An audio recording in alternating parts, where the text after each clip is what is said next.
Chapter 23. Jihad. Our prophet, the messenger of our Lord, ordered us to fight you till you worship Allah alone. The conquest of Mecca began in the month in which the Quran prohibited fighting. Tabari, Allah's apostle set out on the expedition against the people of Mecca in the month of Ramadan. The prophet wasn't religious. He knew Islam's holy months were a farce. After all, he had stolen the dogma from a pagan. But why do Muslims follow a prophet who so blatantly ignored his God's orders? Quran 9 verse 5. When the sacred forbidden months for fighting are past, fight and kill the disbelievers wherever you find them. Take them captive, beleaguer them, and lie in wait, and ambush them using every stratagem of war. The hadith vainly tries to explain the reason for the raid, but I'm going to tell you the truth. The Muslim militants were manhandled at Mu'tah. They came home empty-handed, with their tails between their legs. Mohammad was a whisper away from losing control. The mercenary Muslims wanted booty, and the peaceful Muslims wanted to be left alone. So Mohammad needed an easy kill, and he needed it now. The last 4 times he had been in this predicament, Mohammad had besieged Jewish settlements. But alas, he had overhunted them. There were no more Jews to plunder. So Medina's warlord needed a new patsy, a sure thing, a toothless tiger. And he was in luck. His unrelenting terrorist campaign had destroyed the Meccans economically, and his treaty had deceived them into letting down their defenses. They were now vulnerable. Ishaq, after sending his expedition to Mu'tah, the messenger learned that the Bana Bakr had assaulted the Khuzaah, while the latter were at a watering place in lower Mecca. There was some strife over a merchant who had been robbed and killed. Surprisingly enough, it hadn't been perpetrated by a Muslim. You may be wondering why the hadith would bother with such trivia. By this time, Mohammed had led scores of terrorist raids. Collectively, Team Islam had robbed, murdered, enslaved, and raped tens of thousands of men, women, and children. So there must have been a reason for highlighting this assault. Could it be that the Islamic sages were fishing for an excuse to renege on their peace treaty and justify Muhammad's invasion of Mecca? Tabari, matters stood thus between the Bana Bakr and the Khuzaah when Islam intervened to separate them and occupy people's minds. In other words, they used to be friends before Islam poisoned Arabia.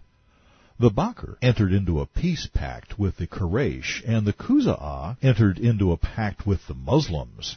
The truce having been concluded, the Bana Bakr took advantage of it against the Khuzaah. To retaliate, they wanted to kill the persons responsible for killing their men. So the Bakr killed a Khuzaah man. The Quraysh aided the Bakr with weapons, and some Quraysh fought on their side under the cover of darkness until they drove the Khuzaah into the sacred territory. Keep in mind, all of this was taking place in Mecca. The Khuzaah had come bearing arms. The Quraysh didn't go out looking for trouble. By protecting their own town and honoring an alliance they had formed with the Bakr, the Quraysh were accused of attacking the Khuzaah, a tribe supposedly allied with the Muslims. But there's a problem the Islamic sages didn't count on. We can read. The breach was bogus. If the Bakr were allied with the Quraysh, then the Muslims had violated the treaty, not the Meccans.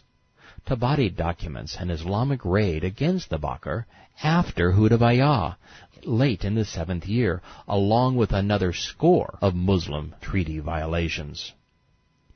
Ishaq called the affair a quarrel over a man who had gone on a trading journey, also known as a business trip.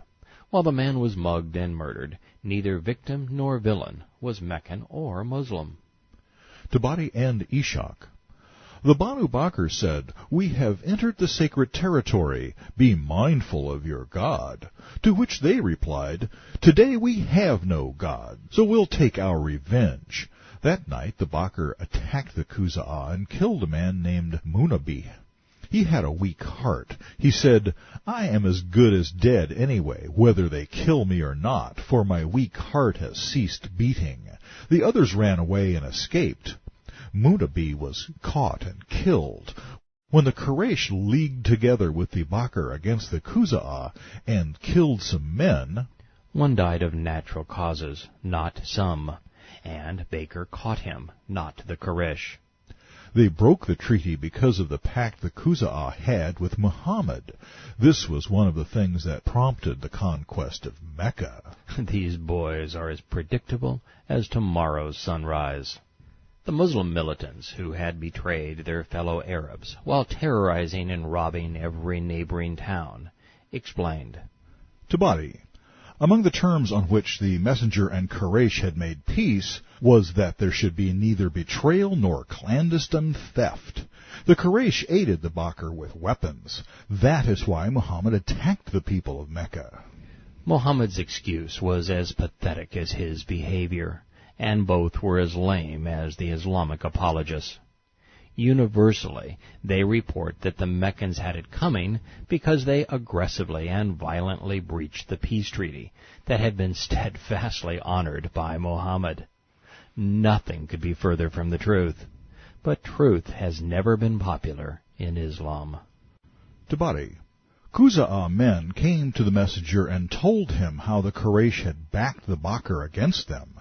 The Prophet replied, "I think you will see Abu Sufyan, the leading Meccan merchant, come to strengthen the pact and extend the term." And he did, not knowing that the treaty was just one of Allah's many plots. Tabari and Ishaq. Abu Sufyan went to Muhammad in Mecca to affirm the peace treaty. Upon arriving, he visited his own daughter, When he was about to sit on the carpet bed of the Prophet, she folded it up to stop him. He said, "My daughter, I do not know if you think that I am too good for this bed, or if the carpet is too good for me." Replied, in the racist style of one infected by Islam, "You are an unclean polytheist." Abu answered, insightfully, "My daughter, by Allah, evil came over you after you left me. You have gone bad." Ishaq. Then Abu Sufyan went to Allah's messenger, but he refused to speak to him. Muhammad had no interest in peace. He wanted submission. He wanted booty and death. Tabari. Sufyan went to Abu Bakr and asked him to intercede, but he refused. When Sufyan asked Umar to help avert war, he replied, "No way! By Allah, if I had only ant grubs, I would fight you with them." Ignorant of Islam, the foolish negotiator went the extra mile to achieve the impossible, peace with an Islamic dictator. Abu Sufyan went to the man who would be caliph, Ali, and his wife Fatima, Muhammad's son-in-law and his daughter. Ali said, "Woe to you, Sufyan! When the messenger has determined a thing, it is useless for anyone to talk to him." Islam was and always has been dictatorial. The religious doctrine of submit and obey knows nothing of free speech or democracy. Ishaq. Fatima said, "No one can provide any protection against Allah's apostle." And that is the lesson of history. Self-proclaimed tyrants and dictators start wars. Freely elected presidents and prime ministers seldom do. The political doctrines of Islam, communism, fascism, and Nazism concentrate power in the hands of single individuals. To maintain their authority, despots establish regimes that are as brutal on their own people as they are violent against their neighbors. Muhammad was a textbook example. The first Islamic historian confirms, Tabari, there is nothing that you can do to make peace with him. So Abu Sufyan stood in the mosque and said, "People, I came to make peace. I promise protection between men." But the offer was unilateral, so he mounted his camel and departed.